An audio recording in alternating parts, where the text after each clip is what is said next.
मैं आज आपको सप्लीमेंट्री जिन बच्चों की आई है उनको तैयारी कैसे करना है, या जो बच्चे 9th से 10th में आए हैं वो भी इस वीडियो को देख सकते हैं कि आपको किस तरीके से तैयारी करना है। जिन बच्चों की हिंदी बहुत कमज़ोर है और जिनको लिखने में उनकी मात्राओं की गलतियां होती हैं, उनको पास होना बहुत आसान है। वो देखो इसमें क्या है, आपके प्रश्न नंबर 1 से 5 तक वस्तुनिष्ठ प्रश्न आते हैं जो कि टोटल 32 नंबर के आते हैं। मैं आपको एक एक करके बताती हूँ। पहले मैं आपको पेपर समझा दूँ जिससे आपको समझ में आ जाए। देखो, जैसे ये है सही विकल्प चुनकर लिखिए। सूरसागर के रचनाकार हैं। इसमें 4 उत्तर दिए हुए हैं। इसमें से सिर्फ एक उत्तर आपको देख कर के लिखना है। इसमें सूरदास सही उत्तर है ना। तो आपको देखकर लिखना है, लेकिन देखकर जब आप लिखेंगे तो उस समय लिखते समय आप मात्राओं पर विशेष ध्यान दें। आप लोग लिख के तो बहुत आते हैं लेकिन फिर भी आपको नंबर नहीं मिलते हैं। फिर आपको ऐसा लगता है कि नहीं, हमने तो सब लिखा था, हमको नंबर नहीं मिले हैं। लेकिन ऐसा नहीं होता, कहीं ना कहीं अपनी गलती होती है। तो सबसे ज़्यादा नंबर अगर कटते हैं हिंदी विषय में तो वो कटते हैं मात्राओं की वजह से।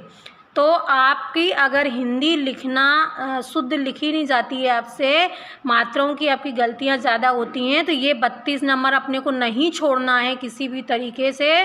इनको आप अच्छे से पढ़ना, क्योंकि ये एक एक लाइन के हैं तो इनको लिखना और याद करना बहुत ही आसान है।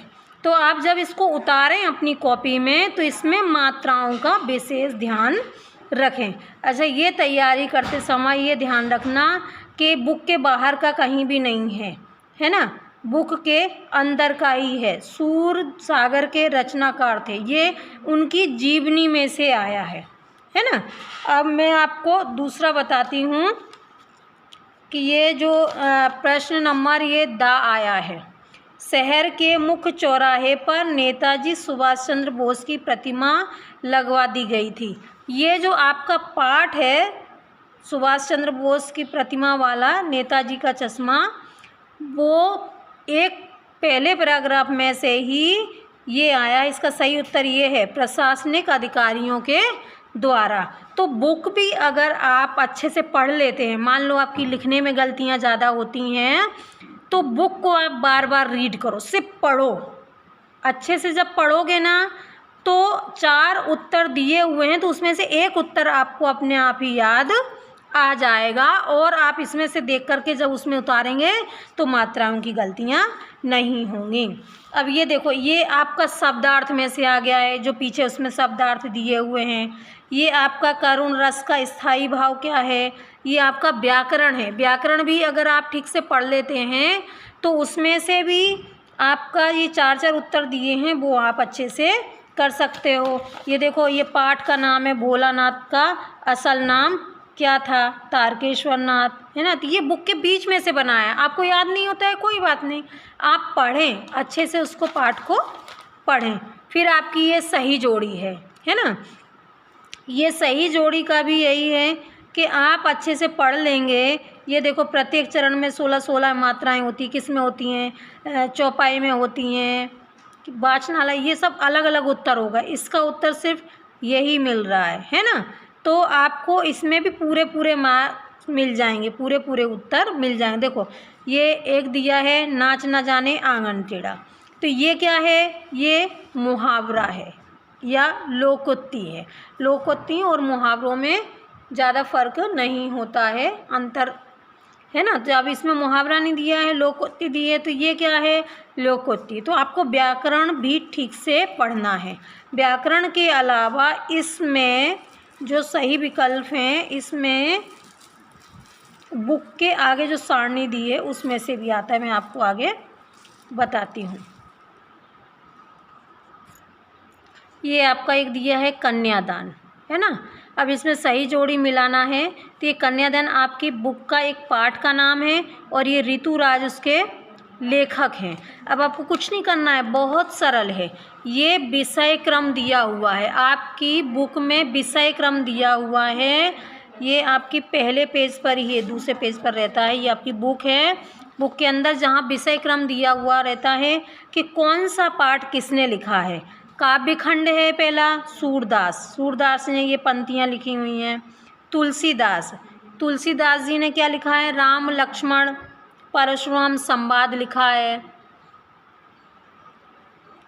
फिर ये देव पयानी नुपुर, जयशंकर प्रसाद ने आत्मकथा।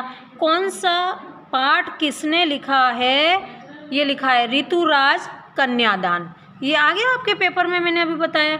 तो आप कम से कम कुछ नहीं कर सकते हैं, तो ये तो आपको याद करना ही करना है हर साल। इस सारणी में से ये देखो, ये दूसरा पाठ जो आपका है, माता का आंचल शिव पूजन साय ने लिखा है। जार्ज पंचम की नाक कमलेश्वर ने लिखी है।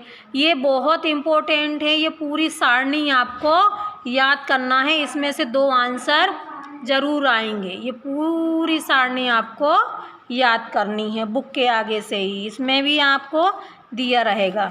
फिर आपका है सत्य असत्य, इसमें भी वही है कि बीच बीच में से बना के दिए हुए हैं। और अगर आपको मान लीजिए आप वहाँ गए एग्ज़ाम हॉल में और आपको नहीं आ रहा है, सही और गलत में से आपको 2 आ रहे हैं, 1 आ रहा है, तो आप एक काम कीजिए, या तो सबको सही कर दीजिए या सबको गलत कर दीजिए। वो मैं इसलिए बोल रही हूँ कि ना तो सारे सही होते हैं ना ही सारे गलत होते हैं। अगर आपने किसी को सही किसी को गलत कर दिया तो ऐसे में गलतियाँ होने की संभावना ज़्यादा होती है। या आपको 2 आ रहे हैं और 2 आपको मालूम है कि ये सही हैं, तो वो 2 को सही करके बाकी को गलत कर दो, है ना। तो ये आपके सत्य और असत्य हो गए। फिर आपका है रिक्त स्थान, या अभी रिक्त स्थान में भी आपको मन से नहीं लिखना है। ये 2 आंसर इसमें दिए रहते हैं, है ना। 2 आंसर दिए रहते हैं, उसमें से एक आपको आंसर यहाँ पर रिक्त स्थान में भरना है। तो इसमें भी मात्राओं की गलती नहीं होगी। देखो, जैसे लेखक स्वयं प्रकाश जी का जन्म कहाँ हुआ था, इंदौर में हुआ था, है ना। और रिटायरमेंट के बाद वो भोपाल में रहने लग गए थे, जो कि एक पत्रिका का संपादन अभी भी कर रहे हैं, है ना। तो आपको इसी में से देख के लिखना है। लेकिन जब आप बुक अच्छे से पढ़ेंगे तो ही आप ये 32 नंबर का कर पाएंगे। आप मत याद कीजिए, आप अच्छे से रीडिंग कीजिए। देखो, ये सारी चीज़ें कितनी आसान है। समास कितने प्रकार के होते हैं, समास 6 प्रकार के होते हैं। फिर उसके बाद आपका आगे का प्रश्न है, एक वाक्य में उत्तर दीजिए। इसमें आपको लिखना है ना। इसमें आपको लिखना है, तो इसमें गलतियां ना हों इसके लिए आप थोड़ा सा पेपर पूरा पढ़ लें। और उस पेपर में कहीं वही चीज़ दूसरे तरीके से पूछी हुई है तो उसमें से देख कर के भी आप इसमें आंसर लिख सकते हैं, ठीक है। अब आपके 2-2 नंबर के प्रश्नों के उत्तर आते हैं। ये 2 नंबर का है, यहाँ से 5 तक तो आपको बता ही दिया है कि आपको लिखना है। छायावादी कवि की को 2 विशेषताएं या भक्ति काल की 2 विशेषताएं। अब बताओ, भक्ति काल में तो भक्ति की भावना होगी ना। विशेषता का मतलब है कि उसके बारे में जो आपको दिख रहा है, जो जानते हैं, वो लिखना है। जैसे मैं आपको बोलूं कि गर्मी की मौसम की क्या विशेषता है, कि भाई बहुत धूप हो जाती है, गर्मी लगती है, पसीना निकलता है, और गर्मी में जो फल फ्रूट आते हैं वो उसकी विशेषता हो गई। सूरज की विशेषता कि सूरज हमको गर्मी देता है ना। उसमें चीज़ें सूख जाती हैं, पानी उड़ जाता है, तो ये उसकी विशेषता है। तो भक्ति जैसा कि नाम है, आप उसके अनुसार लिख सकते हैं, मन से भी लिख सकते हैं, ऐसा कुछ नहीं है। अब छायावाद कवि की विशेषताएं, थोड़ा सा तो पढ़ना तो पड़ेगा भाई, है ना। तो वो विशेषताएं आपको लिखना है। फिर तुलना करना किसी चीज़ की, उद्धव के व्यवहार की तुलना कीजिए, है ना। आप एक बार पढ़ लेंगे तो आप मन से ही लिख दो। अब आपका आता है जीवनियाँ। तुलसीदास अथवा जयशंकर प्रसाद की काव्यगत विशेषताएं निम्न बिंदुओं पर लिखी है। 2 रचनाएं लिखना है और काव्य तक विशेषताएं, कि जैसे उन्होंने जो लिखा है वो लिखा हुआ क्या विशेषताएं हैं जिनके बारे में लिखा है। जैसे प्रेमचंद, ये अपने तुलसीदास जी हैं, उन्होंने, उनके काव्य की विशेषता है कि वो भक्ति भावना से लिखा गया है, भक्ति पर आधारित है ना। थोड़ा सा पढ़ेंगे आप तो हो जाएगा। जब आप कवि जो कविता लिखता है वो होता है कवि, और जो कहानियाँ लिखते हैं उनका होता है लेखक परिचय। ठीक है, तो अब जब आप इसमें से याद करेंगे ना तो आप लाइन से याद कर लें, बीच बीच में से छोड़ के याद ना करें। जैसे सूरदास जी की कर लें, तुलसीदास जी की कर लें, देव जी की कर लें, जयशंकर प्रसाद की कर लें, ये 4 कर ली हैं आपने, तो फिर आप इधर की छोड़ सकते हो। क्यों? क्योंकि इतने 4 में से बीच में से कोई सा भी तो उठा करके वो पूछेंगे। तो हमेशा ध्यान रखो कि कभी भी अगर आप जीवन परिचय याद कर रहे हैं तो आप सीधे सीधे 4 या 5 इकट्ठी याद कर लें, आगे की याद भले ही। अब आपका आगे का प्रश्न है महाकाव्य और खंडकाव्य। क्या है? महाकाव्य और खंडकाव्य में कोई अंतर? जब भी अंतर पूछा जाए तो एक का याद कर लो अच्छे से, तो उसके विपरीत ही लिखना रहता है दूसरे का अंतर में, तो आसान हो जाएगा आपका याद करना। महाकाव्य बड़ा है, खंडकाव्य छोटा है ना, तो उसका विपरीत लिखोगे तो वो हो जाएगा।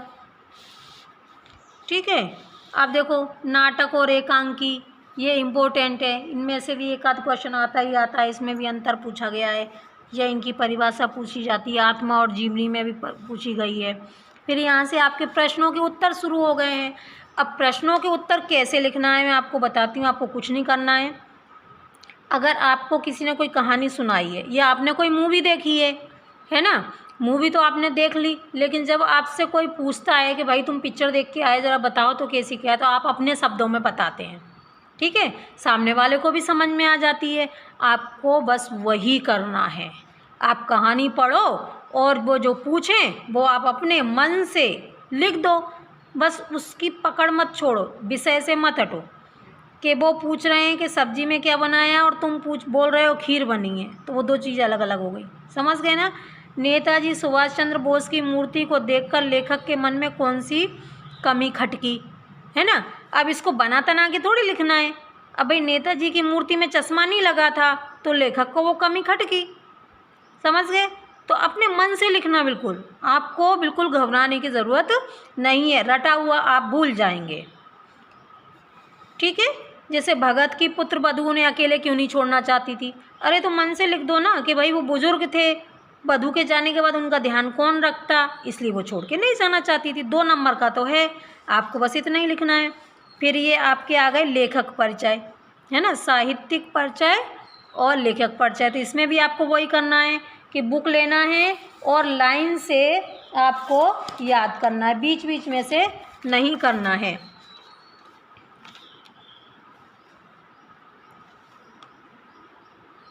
जैसे ये दिए हैं, या तो इधर से कर लो, मनु भंडारी, महावीर प्रसाद, यतेंद्र, और ये है ना, या इधर का नहीं करना है तो ये 1 2 3 4। अब ये देखो 4 में से राम बेनीपुरी की दे दी उन्होंने, और इधर ये 4 दिए हैं तो इधर इन्होंने महावीर प्रसाद द्विवेदी की दे दी है।